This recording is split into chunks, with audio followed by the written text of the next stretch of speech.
I'm John Golia. And I'm Greg Fife, and we are the Flight Safety Detectives. We're just two guys who have spent most of their career with the National Transportation Safety Board investigating aircraft disasters and aviation safety issues all over the world. Yep, and this podcast is where we talk about everything from accidents, airplane technology, to the big business of aviation. We live and breathe aviation. My co-host John has been in the aviation business for more than 60 years. He was the first and only airframe and power plant mechanic to get a presidential appointment to the National Transportation Safety Board. And Greg is a former air safety investigator and GO team captain for the NTSB. He's investigated everything that flies worldwide since he started his career 40 years ago. And on top of that, he is a Living Legends of Aviation inductee. So between John and myself, we have over 100 years of aviation safety experience. It's time to buckle up, because it's going to be wheels up. Let's get this show in the air. Well, hello, John. It's another episode of Flight Safety Detectives. We are coming off of a little venture where we got to actually see each other. So that was one of the highlights of my year so far, is being together with you and Jason in recording a podcast. So I'm looking forward to doing more of those in-person podcast recordings. And in fact, you and I are going to be together, hopefully in the very near future, with a trip to Embry-Riddle Aeronautical University. I believe that this show that we're recording today will air about that time before we go down. And then, of course, you and I are headed to Sun and Fun as well to do a show from down there. So looking forward to the month of April and getting to see your smiling face. Yes, it'll be fun, actually, in Florida. Finally, after a year. Well, we have an interesting show today. A lot of subjects, a lot of things going on in the business. But before we start, I'd like to remind all of our listeners that if you want to save 5% on your insurance, please contact the Avemco Insurance, because they do reward their safe pilots for recurrent training, new ratings, participating in the Fast Teams Wings program, and listening to the Flight Safety Detectives. So if you need to reinsure your airplane, if you need to get renter's insurance, flight instructor's insurance, give Avemco a call at 888-879-0389.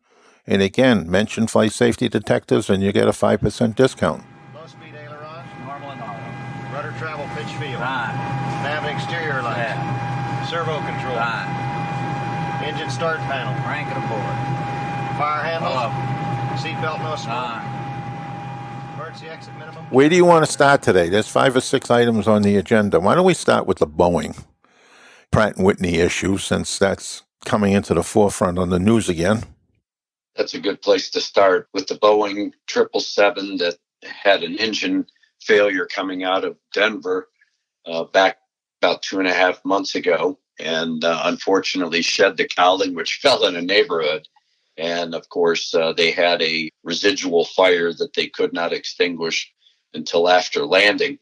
And so there was a lot of emphasis and, of course, a lot of discussion early on, right after that accident, because it was an uncontained engine failure, but it seemed to die down.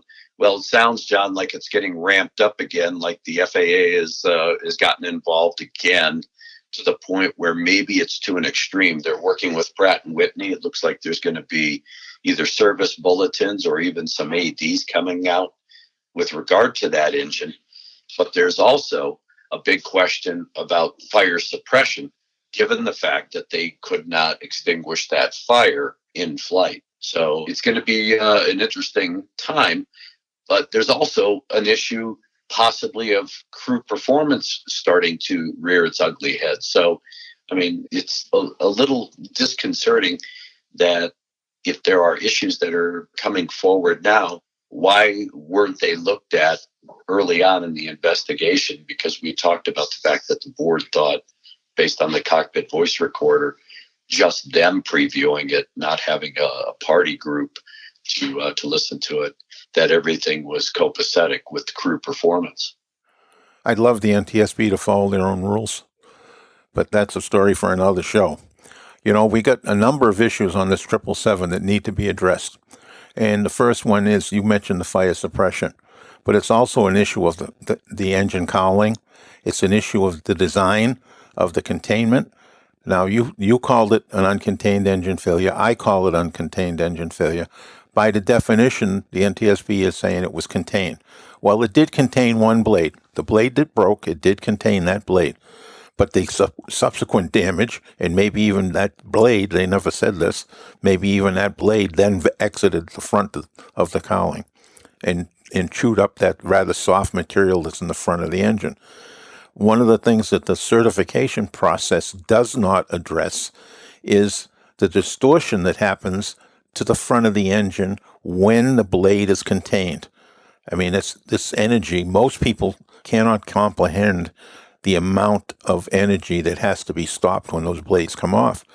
It not only distorts, makes an egg shape out of the front of that engine, but it also sends that energy further back in the engine. In this case, gearbox was cracked. There was a number of components on the engine that were literally destroyed, including a fuel oil heater, I understand, and which would then would leak combustible fluids in and around the engine. So this particular accident is going to open the door to a number of areas that really haven't been addressed by the regulation yet over time. So, the regulations, most people never realize it, but the regulations always play catch up. Technology in the industry moves faster than the government can move. And so the engines have developed bigger and more powerful engines, and the technology is still playing catch up to all of that. You and I have talked about this with John Allen, where we had discussed, is it time for the FAA to convene a group of feds as well as industry folks and update these regulations across the board, whether it's operations maintenance related or aircraft certification component part related? I think it's overdue. We did one in the 90s, ARAC committees. There's some ongoing ARC committees, aviation rulemaking committees. There's some ongoing ones, but it may be time to make it a little bit broader and take a good hard look at where we are and where we're going and what we need to do to stay safe on that journey.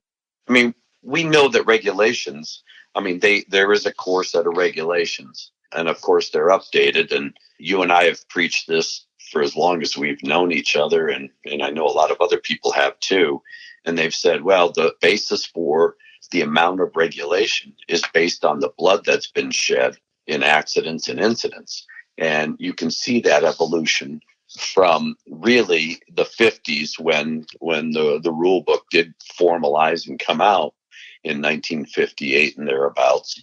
And it is just, exponentially grown as we've had accidents and incidents, lessons learned and everything else.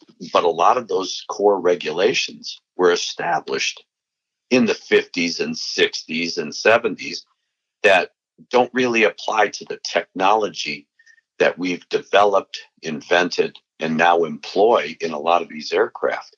And, to wait till an accident happens to go back and see if it was reasonable, practical, or applicable doesn't make any sense. We should, with the knowledge that we have, start getting into some of those older regulations and trying to update them in a proactive way rather than in a reactive way. It is time, that's for sure. And especially now, we need to be taking a good hard look at where we're going. If it's 30 years since we had the last broad look at the regulations in those ARACs in the early 90s, 30 years from now, you're not going to recognize this industry.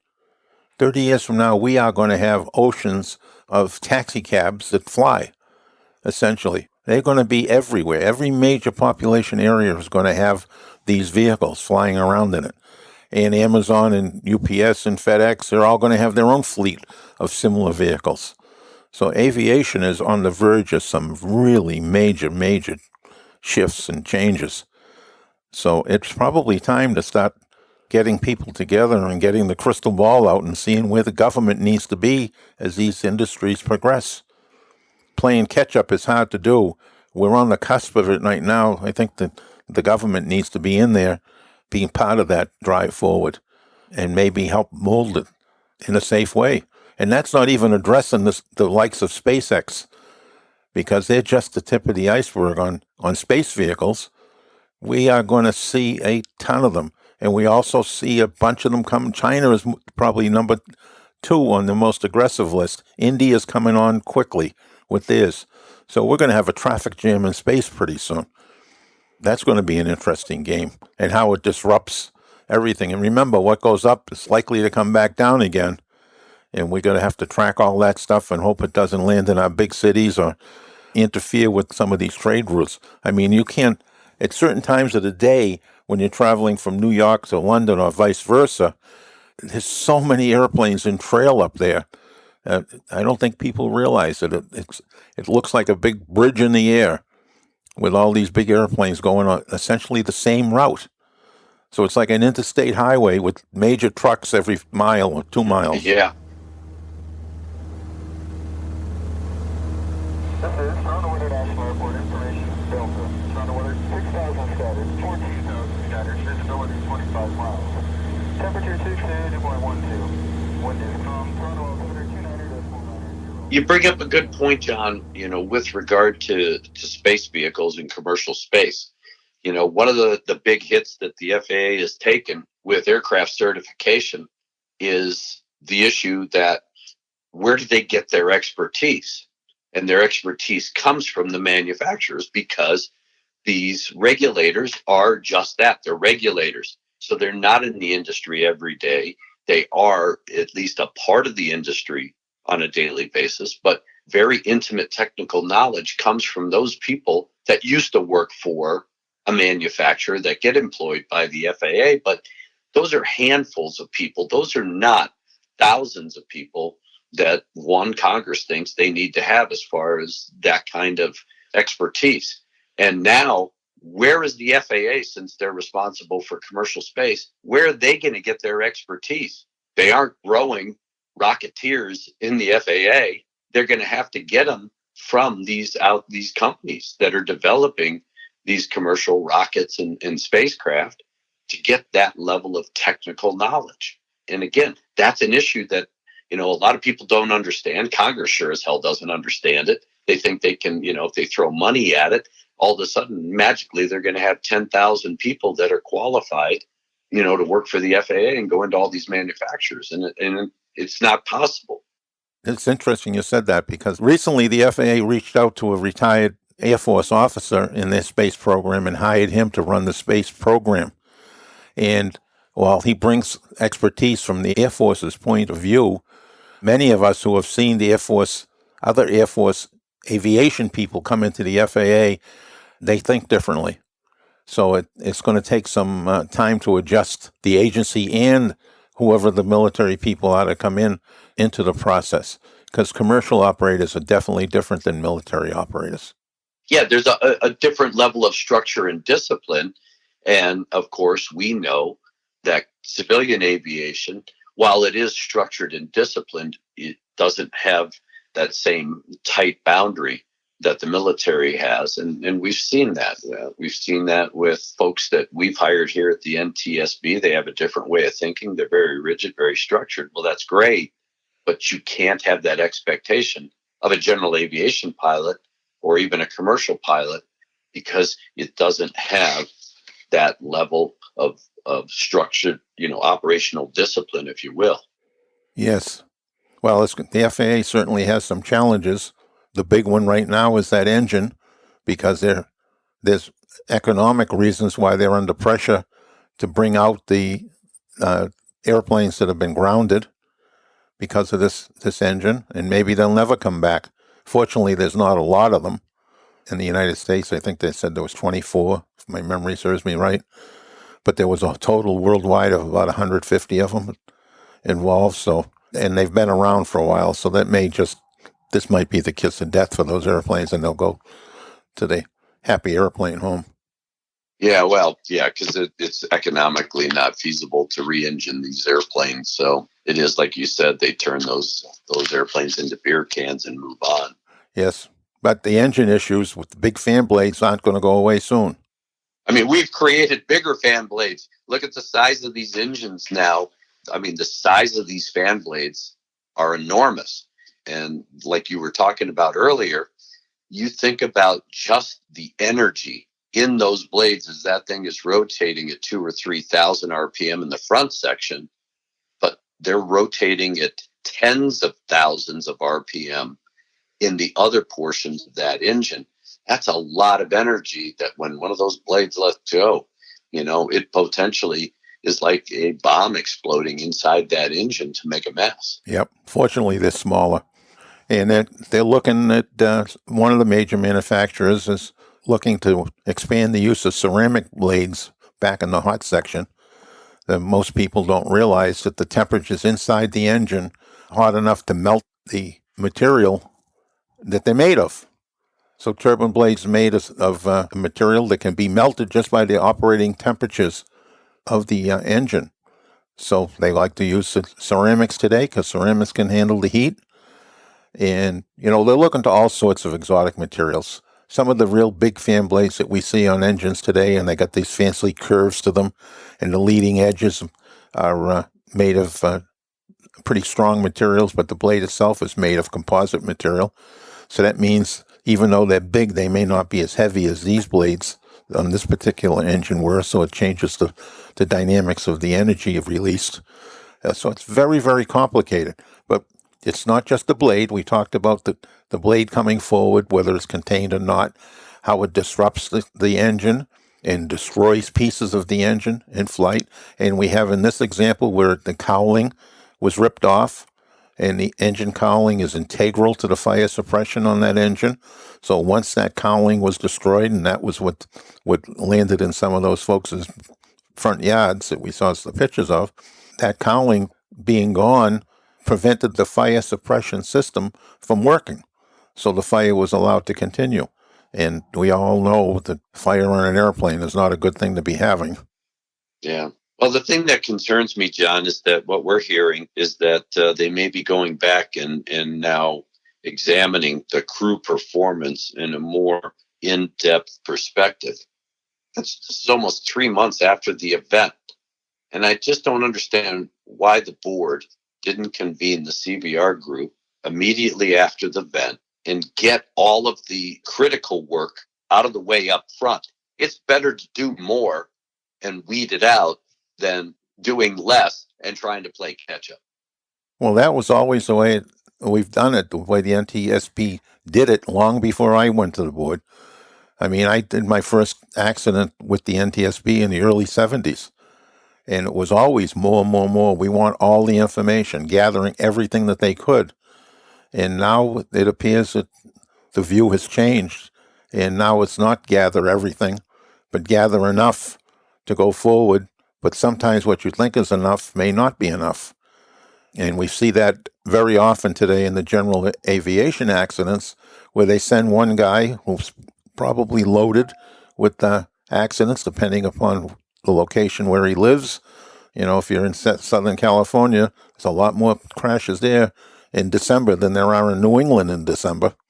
So that workload can be difficult to work. And having been at the board and been an IIC and doing that work, yeah, you want to get as much as you can, especially what we consider to be volatile evidence or at least operational evidence. In this case, you want to know that the crew performed. Well, the board apparently thought that the crew did a good job in the initial reaction, but now there's concerns about, well, why were they delayed so much time? And of course, we talked about the fact that they were running multiple checklists and things like that.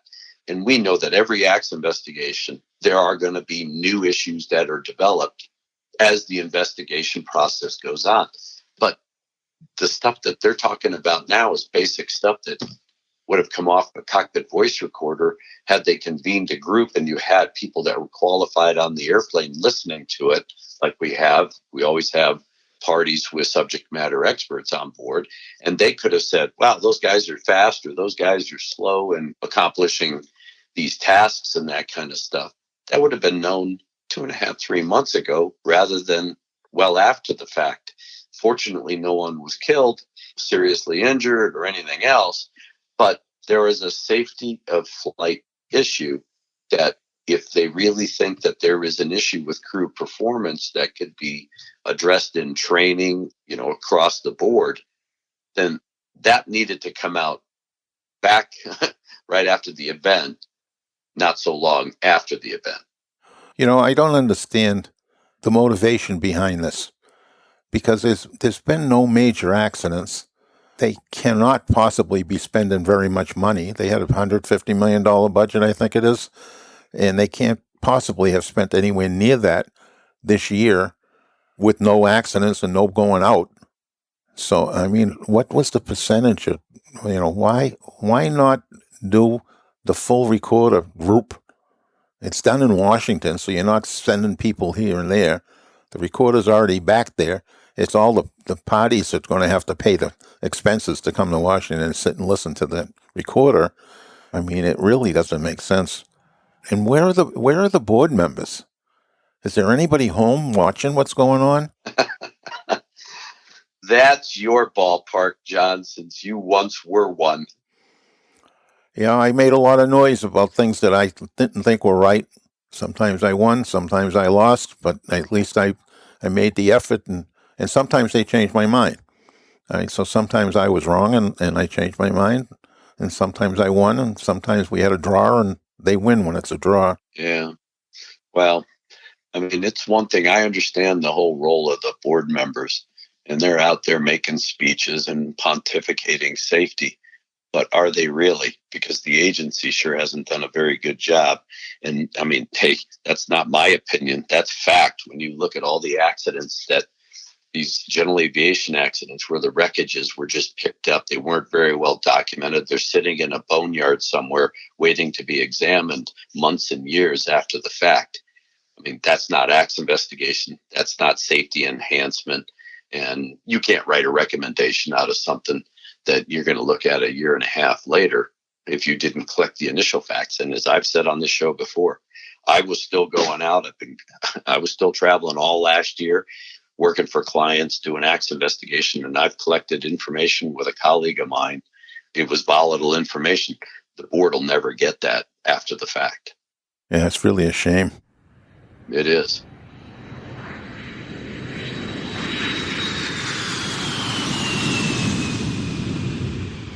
And switching gears, we have a foul-mouthed pilot who decided to go into a rant with an open mic in California.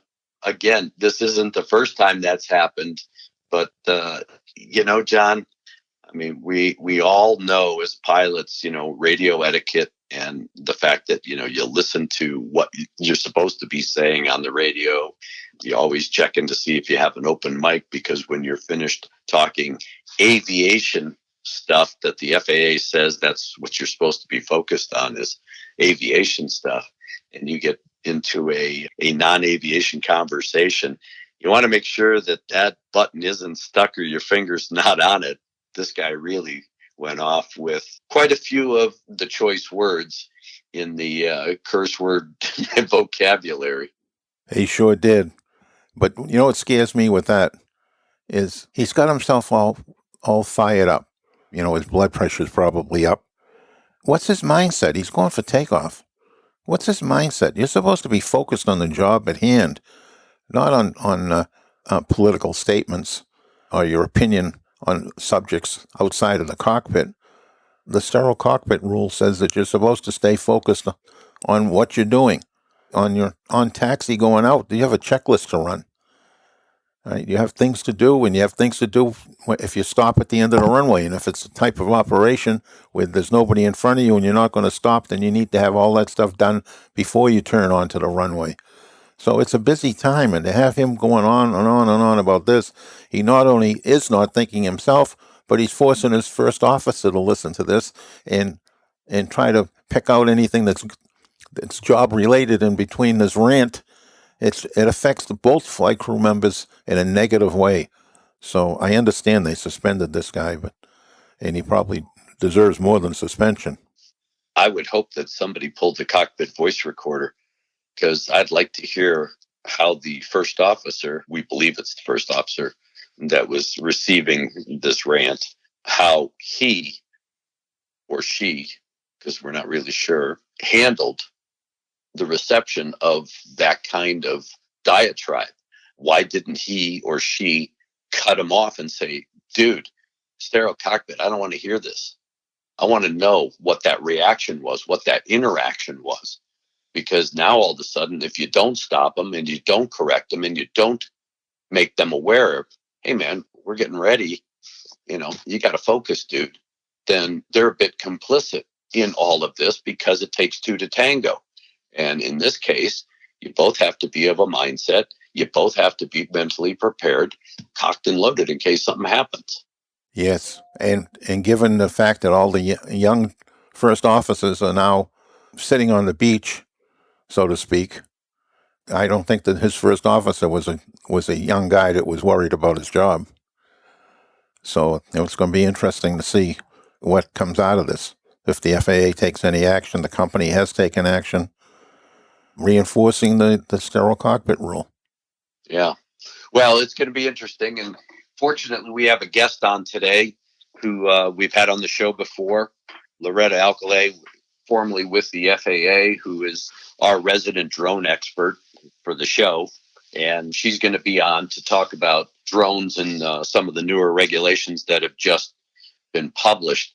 So given her background, John, I think maybe we pose a question to Loretta about the FAA legal ramifications for this particular pilot and what kind of actions the FAA could possibly take against a guy like this for doing what he did. Yes, I agree. Well, she was not only just an FAA lawyer, but she was the regional counsel for the Eastern region. So she was responsible for all the attorneys in the region and has been involved in a number of major cases, including shut down a Guy America. She had the Eastern Airlines case at the very end. So, yes, we'll have a difficult or an interesting discussion with Loretta here in a minute or two. Well, again, John, I'm very happy that with our podcast, Flight Safety Detectives, we can talk about a variety of issues. We have subject matter experts that we bring on board to give us varying opinions.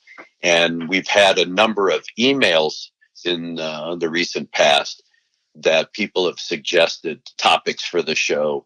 So a lot of the things that we talk about, whether it's today or on future shows, a lot of it is driven by you, the listener, and we greatly appreciate that. So we know that in this particular issue, somebody was asking about the follow-up to the engine issue with United 328.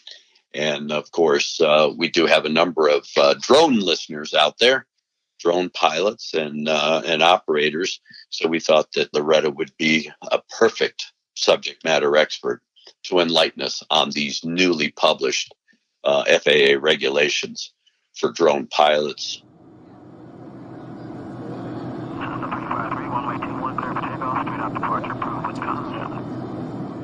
Before we go transitioning into that segment, I would like to remind everybody to fly safely, and that includes not participating in any of these recreational drugs that are out. New York City or New York State just allowed recreational use of marijuana, and that's great for New York, but it's not great for pilots. It's not great for secondhand smoke for pilots, because you're still going to test positive if you're around it long enough. And if you show up at the airport as a passenger and they catch you at TSA, that's a federal offense. It's a felony, and it's not a good thing to have on your record. If you're a young person and you have it, it could impact your job. And if you just look at what just happened at the White House, a number of the young people that work in all the support functions inside the White House, a number of them were sent home because they couldn't get background clearance because they smoked marijuana, and they admitted it, that they smoked it. You know, even the vice president admitted, but she's elected. They can't do much about that. But if you're a worker bee and you admit smoking and joking, your future may be impaired. Yeah. Well, the big thing, John, is that one, not only is it an issue for pilots, but also mechanics and anybody else in the safety critical aspects of aviation. And that's a big deal. And of course, we've talked about it because I live in a state where it's been legalized for quite a while. And the concern is, of course, that somebody goes out and recreationally has a loaded brownie or whatever, and then decides to go aviating. And of course, all of their senses are impaired in some form or fashion. But the bigger thing is, this isn't a federal legalization. This is a state by state legalization. It is still a federal offense to have what the feds consider an illicit drug in your system and operating an aircraft. Yes. So a word to the wise to everybody is that if you want to have a growing and very nice career in aviation, just stay away from smoking it and stay away from people who do while they're smoking it, so you don't get the secondhand smoke.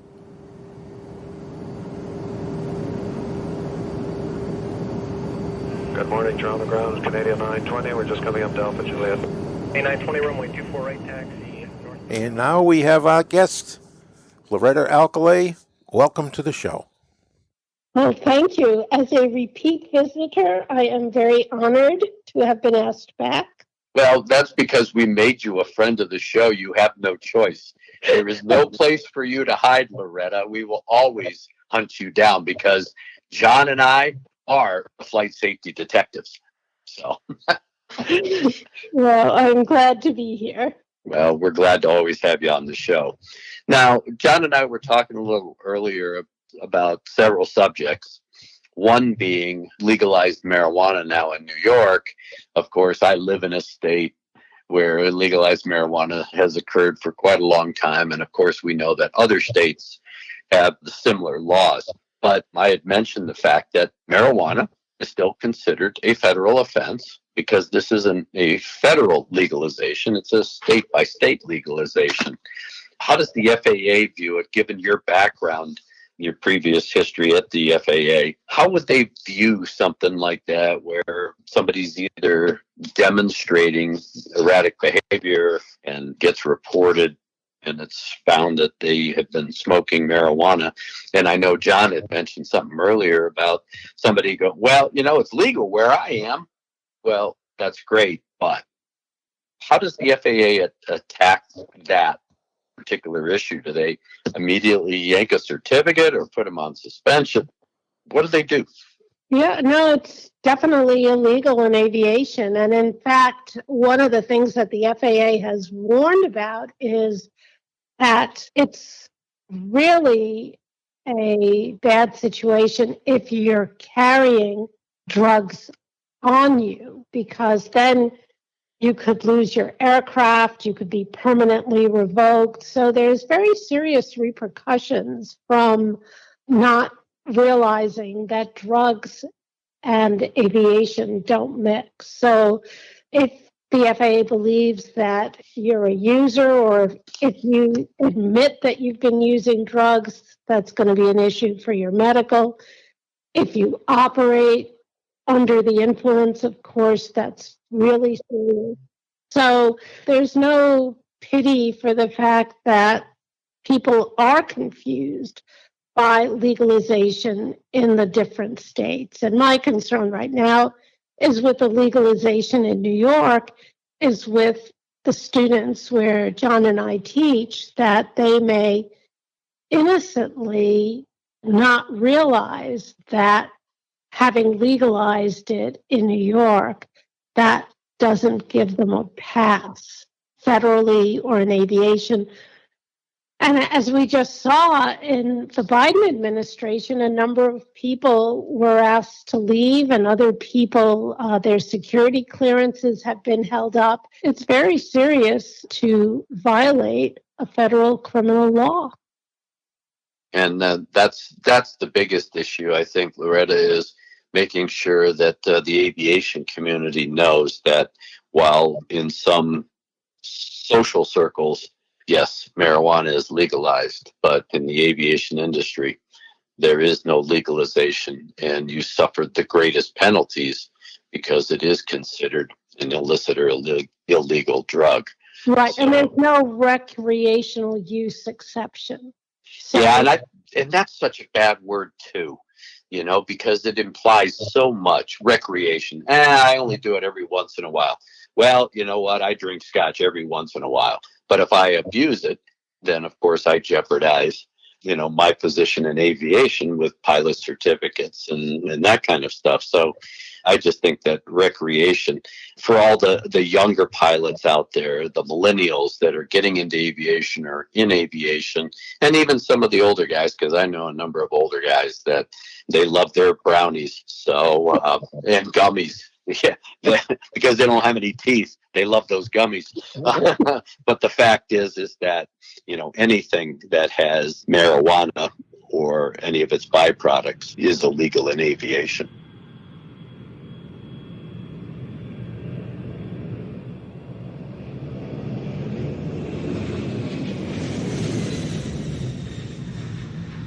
Now we're going to turn to potty mouth. Again, this was something that John and I talked about.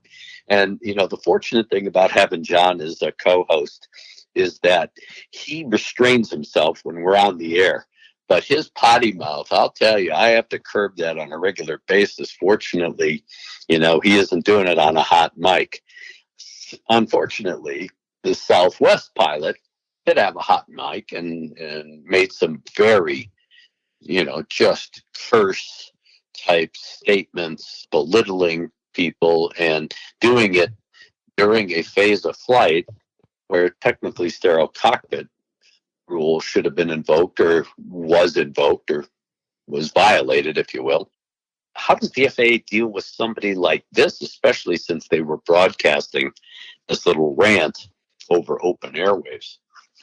Well, it was something that I talked with John about also. And what struck me when I first heard it was not so much his words as the level of anger, which I thought was inappropriate for a pilot to have so much pent up anger, or at least, if not inappropriate, dangerous and inimical to safety. So I know years ago I had a situation where when I was working for the FAA, there was a pilot who had a rant against air traffic when we were landing. And I remember going in and speaking to flight standards and giving them the information on the flight, and they were going to talk with the flight surgeon about it, because that kind of uncontrolled anger could be a safety issue. So I think that not only is a violation of the sterile cockpit rule, which again indicates something about the pilot, that he would violate a rule. It's a 121 flight, it's an air carrier. He should certainly have known better. And to have all this crazy kind of aggression about liberal drivers, I mean, it was a little frightening to think that he was flying for a major airline. Yeah, and one of the things I brought up with John about that was, where was the co-pilot? And we're assuming this was the captain. So where was the co-pilot in all of this? I mean, the recipient of this little rant. I mean, again, that crew, that individual has a responsibility to say, dude, you know what? We got to focus on what we're doing here. Enough of this. You can rant and rave after we get done on the other end, but we don't have time for this right now. We got to focus on the fact that we got to fly this machine to destination. Does the FAA look at that part of it as well, or just the person that had the big mouth? Well, I mean, I can't say that in my experience, the FAA has always looked at those issues as comprehensively as they should have. I mean, hopefully Southwest should be really the first party looking at it. It's their airline, and they should be concerned about the crew and the captain. But the FAA, in terms of oversight, especially now with a lot of the compliance programs, safety management systems, they should be looking to see, how did Southwest handle this? What did they do? And if they acted appropriately, maybe that's all they need to do. But I would like to believe that somebody looked beyond just the fact that he was cursing, just the level of anger and, the sterile cockpit. And is this something that he does all the time? Yeah, exactly. I mean, if this is a repetitive pattern, then There is no place in the cockpit for a person like that. Do you happen to remember when that JetBlue pilot, that captain, they got up to altitude and he left the cockpit and started ranting and raving to the passengers, and the first officer locked him out, didn't want him back in? Whatever happened to that guy? I know that there was some sort of federal actions taken against him, and I presume that his certificates were revoked. What was the long-term effect of that guy? Did he go to jail, do you remember? Or how was that handled? Yeah, no, I don't. I mean, I remember the incident, but I can't say for sure what happened. I just don't. I don't remember.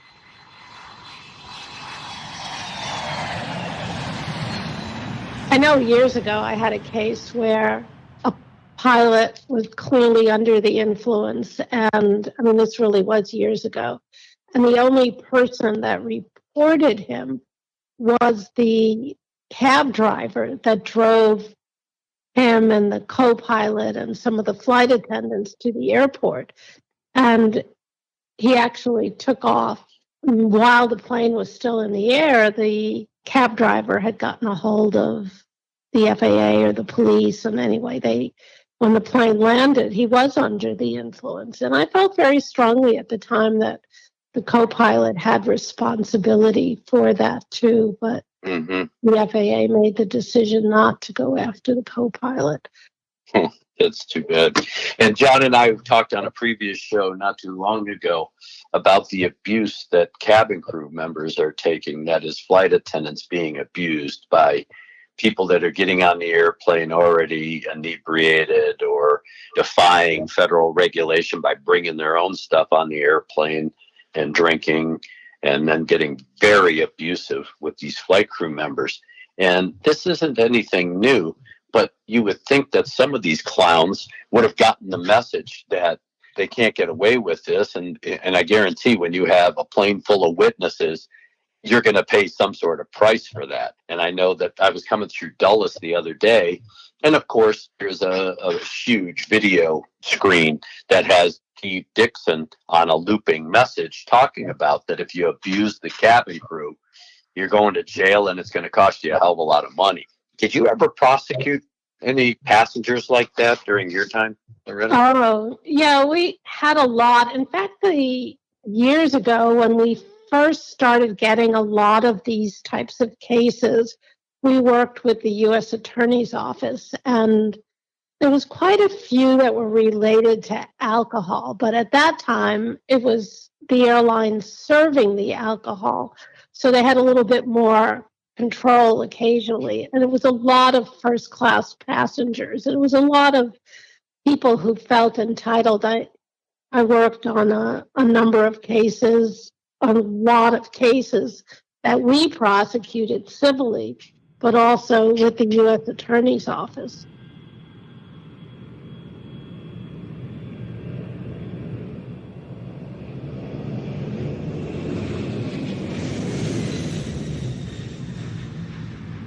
One of my favorite cases, which really was from decades ago, was a pretty famous lawyer who was accused of slugging a flight attendant. And his defense was that he only had one arm. What? Oh my God. but the arm that he slugged her with was still an arm. Oh my God. I mean, I think, man, if I was the judge, how do you stop yourself from laughing when you hear that defense? Yeah, and then we had cases against a famous reverend. I mean, people all over the spectrum that feel that they can abuse the flight attendants. It's really crazy. It is, and I know that COVID sure as heck hasn't helped any. So, and I've been traveling a lot, and you become an observer in the airport, and I know John's been back in the swing of traveling, and you can't help but watch people and the way they interact and act. And I've been looking at it like a text message or an email. People have that mask on their face and they're hiding behind it, so they do stupid ass stuff, thinking that, well, nobody's going to recognize who I am. I can get away with it. It's just like writing a very caustic email or text thinking, well, I can yell at somebody or say some stuff because I don't have to look at them face to face. And some of that, I've watched that happen in the airport. And it's ridiculous that these people, there is no airport etiquette. There is no airplane etiquette. We've lost all of that with some of these attitudes and the entitlement like you talked about. And it's just like, get over yourself, you know? I mean, where is you got to have respect for yourself. If you're going to act like an idiot, don't do it in your own home. To do it in a public place. Well, and one of the things I've noticed is I've flown a few times on Delta since the pandemic, and I've also flown on American. But what I've noticed with Delta at the last couple of flights is that they have a very no-nonsense approach. And it's not unfriendly, but it's not like they're asking you to do them a favor. They're very direct. This is the expectation. Now, of course, they have the benefit of saying that federal law requires. But I found that the change of tone and the pull your mask up when they get on, I think it really makes a difference. They're not taking any crap, but they're not being rude. They're just being very direct. This is a requirement. This is what you have to do. And I was pretty impressed with that. Well, that's great. Good morning, you're on the ground, Canadian 920. We're just coming up to Alpha Juliet. A920, runway 248, taxi northbound. Well, I know that, when we had you on the show last, we were talking about drone regulations because you are the expert in drones. The drone queen. Yeah, exactly, the drone queen. And she also has a recent title that just came out of the Boston Film Festival, which was a drone event. She is now part of Grandmothers Did Drone. What? Well, one of the women who's actually a very well-known drone pilot started a group of, not that she's a grandmother, she's very young, but grandmas who drone. So we're going to see how many people we can get in our very small demographic of grandmothers who drone. Interesting. That's a great title, Loretta. You need to wear it well. If the Beach Boys were still around, they'd have to re-record, Little Old Lady from Pasadena, or that was Jan and Dean or somebody, I can't remember. But, they're going to have to change the words from cars to drones. But in clarifying some of the regulations, the FAA has made changes now because there was a level of confusion. And so can you just shed some light on what the FAA did to clean up some of the mess that they created originally? Okay, so the last time I was on, I talked about some of the confusion coming up because Congress had passed a law with regard to recreational operations, but the FAA had left an old law on the books. So the FAA took those old regulations off the books now. So it is clear that recreational pilots have to comply with this 2018 law. I think the confusion comes up because most people don't understand that their only obligation is not just getting the drones registered if they weigh over 0.55 pounds, but that they actually have rules that they have to comply with. And a lot of people thought, before it was the 5 miles from an airport, but that's all changed. And there's basically 8 requirements to operate a drone recreationally. And that includes whether you're flying it in your backyard or whether you're flying it, in the middle of a city, wherever it is, there are federal requirements, but there could also be state and local requirements. So, people who just buy a drone and think you can just go to your local park and fly, that is not the case. So basically, without boring you with all the details, I would say that people that want to fly recreationally, they should go to the FAA website and see the requirements. Basically, you have to fly visual line of sight. You can only fly in Class G, uncontrolled airspace, unless you have FAA approval. And there is an automated system for getting approval now for recreational pilots. So basically, there are requirements. If you don't meet the requirements for what's called limited recreational flying, then you have to have your remote pilot certificate.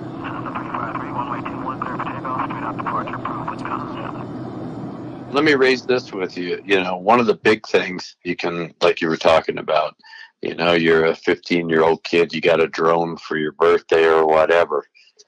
They don't know what the heck Class G airspace is. So there is an education process.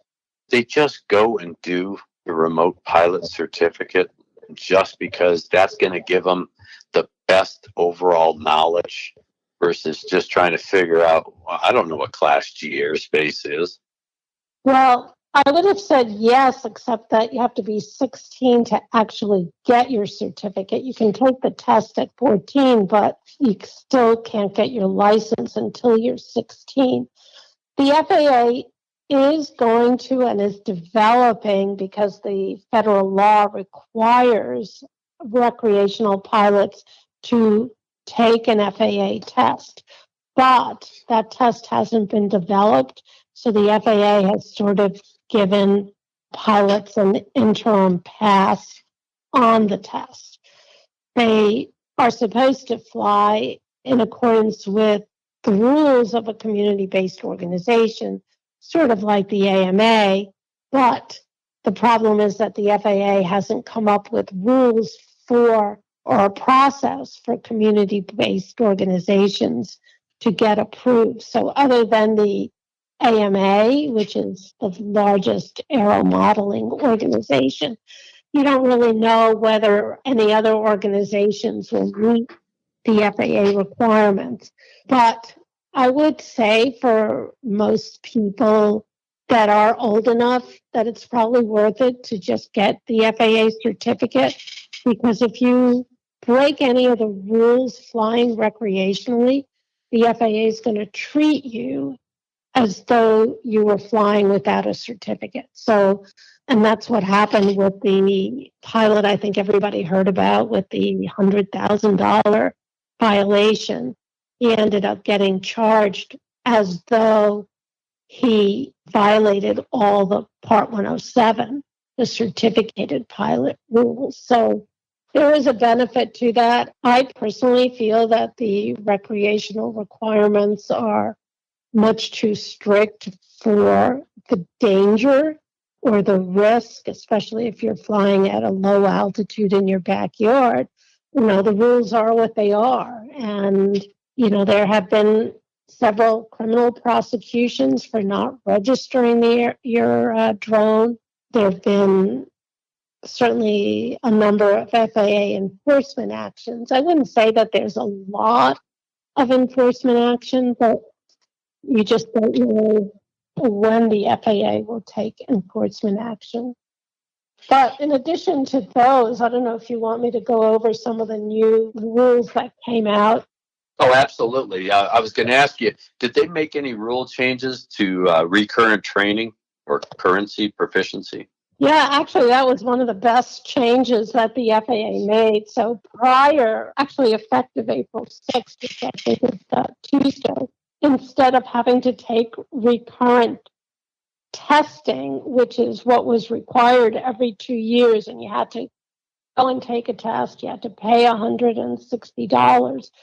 The FAA has replaced that with a free online recurrent training requirement. So that should be available on the FAA's website on Tuesday, hopefully. And I know that I'm relieved not to have to go in and take another recurrent test. Even though the testing's not particularly hard, it's still a pain in the neck.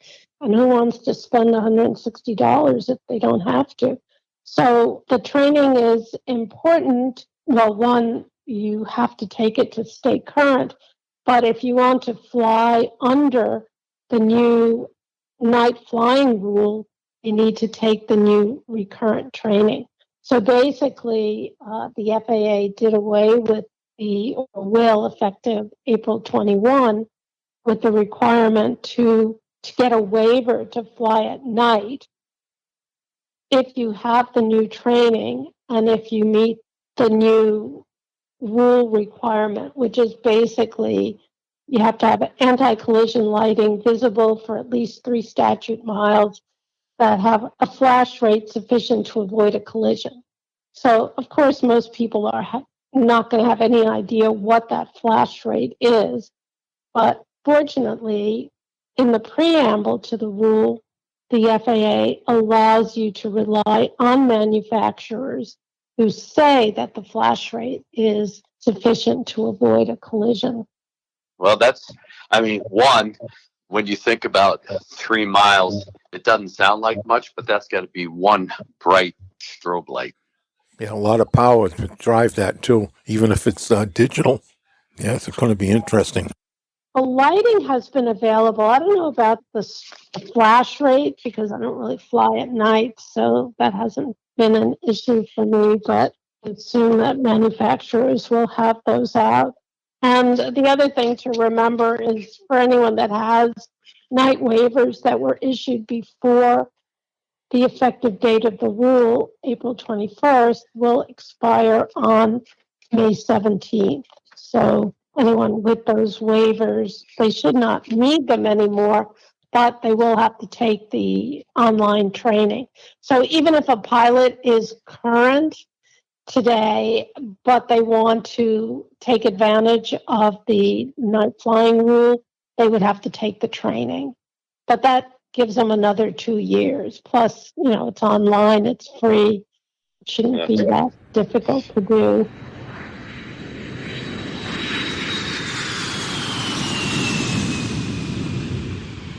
I was just going to ask, can you give us the other changes that you see?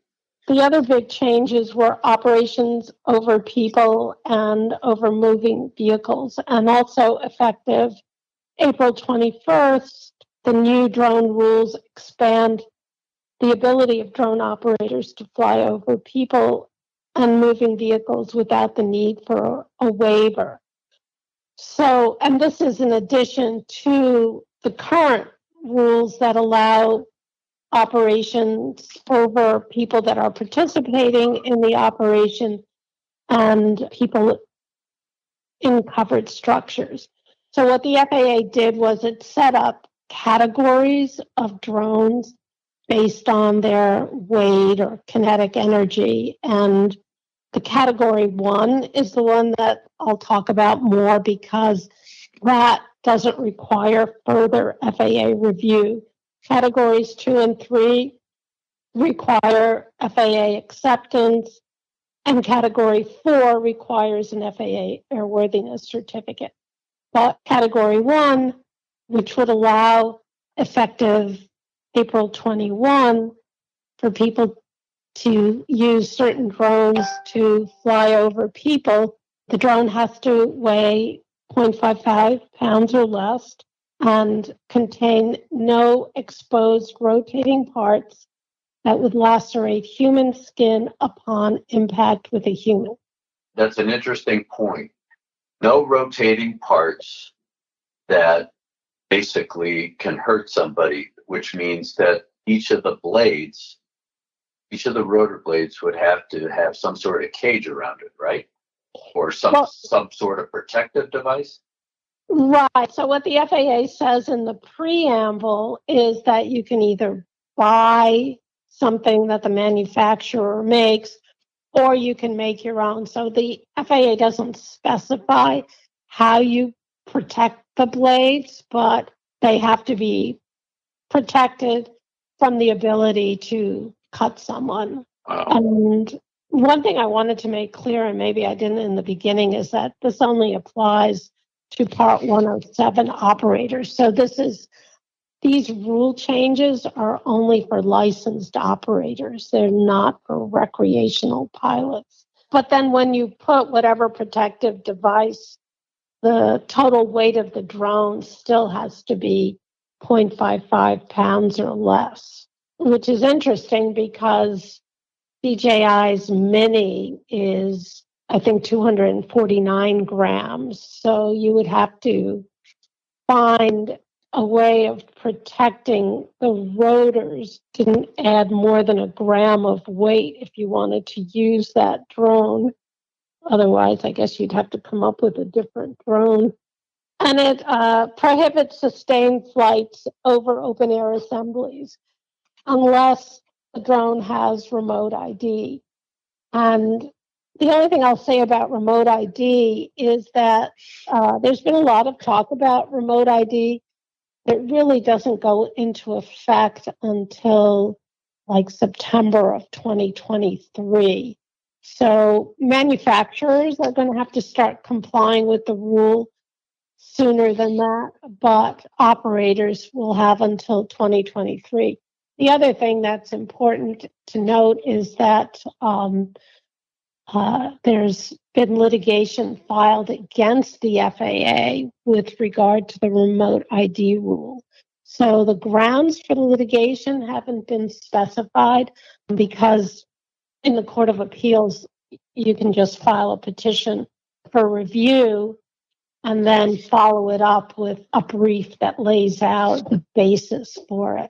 Loretta, do you think that, with all the rules, regulations, whether you're a 107 operator or just, the quote recreational person out there that's screwing around, do you think that we're going to have an issue develop? I know that we kind of sort of have it, but not to the extent that we've seen with idiots pointing laser lights at aircraft, where we might have people flying drones into the airspace just to see how close they can get to not necessarily big airplanes, but just anything flying.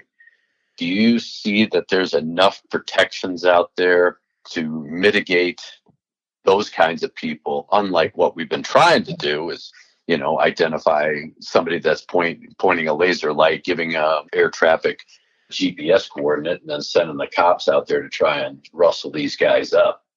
Do you see that as an issue in the future, or is there enough regulation and enough identification and that kind of stuff that kind of situation is going to be few and far between? Well, I think that is a very big concern of the FAA and security organizations. I think the FAA just named 5 airports that were going to be testing some anti-drone devices, and I'm not exactly sure what they're testing, but that remains a big concern. I don't see that remote ID is really going to affect those with bad intentions, because they're not going to use drones with remote ID. So it will affect law-abiding citizens who maybe screw up. But I think when you're talking about bad operators, I don't think remote ID is going to solve the problem. But I think that there are other technologies that are being looked at to make sure that, those nefarious operators are stopped. But I mean, when you look at, all the drones that have been operating in the US, you really can't name more than, a couple of situations that have even involved. I'm only aware of 2 where aircraft have been hit. And I'm not aware of any situation where there's been, significant injuries or loss of life. So, and that's with millions of drones out there. So while I think that, catastrophic incidences are possible, I haven't seen a lot of indications of either that kind of negligence or bad intent. But clearly there are agencies that disagree. I did want to just finish with the operations over moving vehicles, just so that people know that it's out there. So with category 1 operations, if you want to operate over moving vehicles, there are requirements that have to be met. But one is it has to be a closed or restricted access site, and people within that site are given notice. Or if it's not in a closed or restricted access site, the drone can fly over moving vehicles, but it can't be sustained flight. So you can't hover over moving vehicles. And if you want to do that, then you need to get a waiver to do it. Yeah, it's interesting because I just finished my flight instructor refresher course online. And there were a lot of questions along those lines about whether or not you can control a drone from a moving vehicle or fly it, or, over moving vehicles and open air assemblies and things like that. So. Well, right now, the category 1 can only be flown over an open air assembly if you had remote ID. So the FAA expects that when remote ID is available, that people will adopt it early just to be able to fly over open air assemblies, which are mostly in public spaces, protests or gatherings or, things like that. So that's basically the new info. The remote ID will come out it's effective April 21st, but in terms of when you'll be required to have it to operate, won't be for a few years.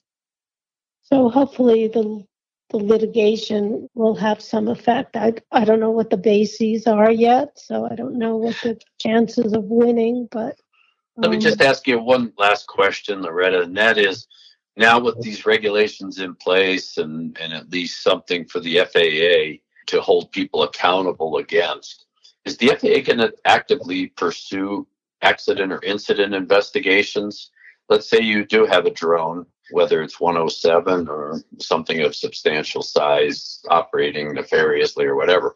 Are they going to go out and investigate now that there are regulations to hold people or operators accountable to, or how is that going to work? Well, the FAA has gone and done investigations, and they've actually done some ramp checks that I've heard about. So usually there's so few inspectors and so many people with drones that usually something happens that calls the FAA's attention. Either they're flying in controlled airspace and somebody reports them, either from the ground, usually from the ground, because from the air, it's, usually pretty hard to see a drone. So there's usually something that happens, or, a drone crashes somewhere and the police are called. So that's how the FAA usually finds out, and they do investigate those incidents. And there's been a number of cases, as I mentioned, not a lot of enforcement, but there has been some. At one time, somebody mentioned about a requirement for insurance, and I haven't heard any mention of that lately. Is there any requirements for insurance? There's no FAA requirement for insurance, but a lot of people that hire drone pilots request insurance, require insurance. So, most people that work commercially, I don't know that anybody would hire you without insurance. Well, interesting. For recreational pilots, people join the AMA because they get secondary insurance. I don't know how good that is, but that's what a lot of people do. But if you're flying commercially, you really should have insurance. Yeah, it's actually was sponsored. Flight Safety Detectives is partially sponsored by Avemco Insurance, and they provide insurance to pilots and airplanes and instructors and all sorts of folks. We'll have to check and see if they have anything for drone operators. Yeah.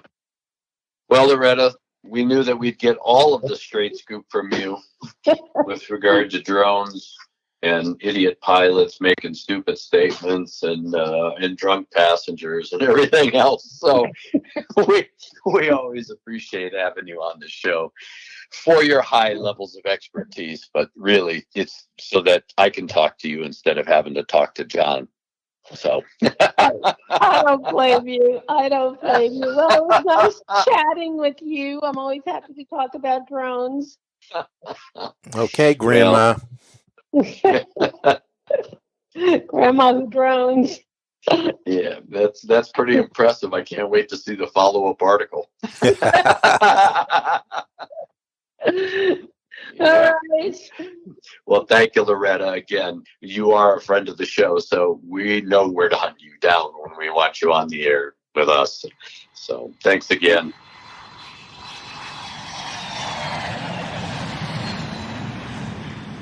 And John, that wraps up another episode of Flight Safety Detectives. I think, again, it's one of those things where we have listeners who are interested in certain subjects, and that's why we brought Loretta back, was to just update folks on the changes that have recently occurred with drone operations, and not only the aircraft, but the pilots themselves. So we greatly appreciate having Loretta on the show.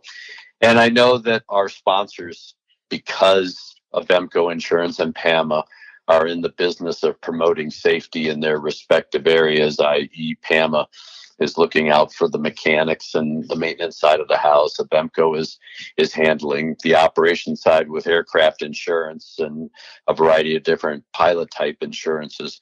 We know that these types of subjects are very critical to our listeners, so we greatly appreciate your feedback. You can always send us an email at flightsafetydetectives with an S at gmail.com. Give us your concerns, your questions, give us your feedback.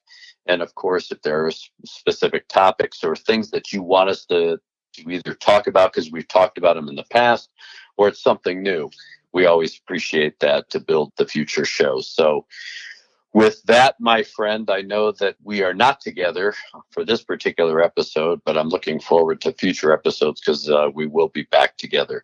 So until then, I will leave you, as I always do, with the last words. All right, and the last word, I like to remind everybody that if you call Emco and mention Flight Safety Detectives, you can get a 5% discount. So if you need insurance, renewing insurance, give 888-879-0389 a call, mention Flight Safety Detectives, get a discount. And given these trying times, that it's not behind us right now, so please stay safe in your personal life. Don't meet with large gatherings indoors. Wear your mask all times. Get your shots. Stay safe. Let's put this thing behind us. If we all do our part, it will be behind us rather quickly. And if you are going to fly, remember, the best flights have the best pre-flights. All right, think ahead. Make sure you explore all the options and think about all the risks. At every airport, there's oftentimes some different risks. So do a good pre-flight and fly safely. Till next time. To listen to more episodes of the show, go to flightsafetydetectives.com or the Professional Aviation Maintenance Association at PAMA.org and wherever you find your favorite podcasts. Catch us next time when John Golia and Greg Fife talk about all things aviation. Thanks for listening.